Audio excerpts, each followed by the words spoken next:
Sinampahan ng Bureau of Internal Revenue o BIR ng tax evasion case ang aktor na si Zoren Legaspi dahil sa hindi raw pagbabayad ng tamang buwis noong 2010 at 2012.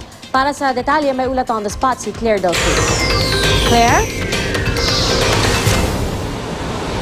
Pia, katatapos nga lang ng press briefing na nagawa ng Bureau of Internal Revenue dito sa Department of Justice. At yun nga, sinabi nila na sinampahan nila ng kasong tax evasion ng aktor na si Zoren Legaspi. Isa si Zoren sa 5 taong sabay-sabay na sinampahan ng tax complaints ngayon sa ilalim ng Run After Tax Evaders o rate program ng BIR. Ayon sa BIR, hindi raw nagbayad ng tamang buwis si Zoren noong 2010 at 2012. Lumabas sa pagsusuri nito na 9.64 million pesos ang kinita ni Zoren noong taong 2010 at 6.49 million pesos naman noong 2012.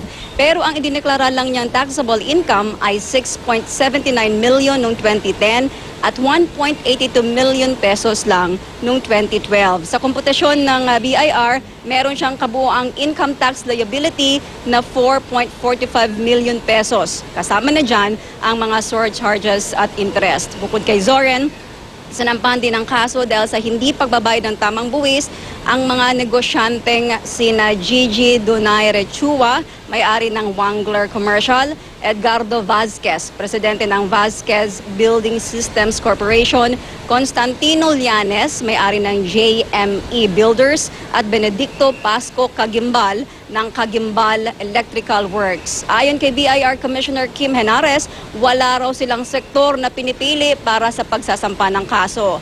Pero paalala niya sa mga nasa showbiz, sikat sila at madaling makita kung magkano talaga ang kinikita nila. Kaya mas mainam raw na magkusa na sila sa pagbabayad ng tama. Paalala rin ng BIR, wala silang naisampang kaso na kanilang binawi, kaya kailangan harapin ng mga akusado sa korte ang criminal case na tax evasion. Pia, sinubukan na rin nating kumuha ng reaksyon ng mga taong sinampahan ng kaso ngayon. Isa na nga dyan si Zoren, natin siyang tinawagan, pero hindi pa niya sinasagot ang ating mga tawag sa telepono. Pia?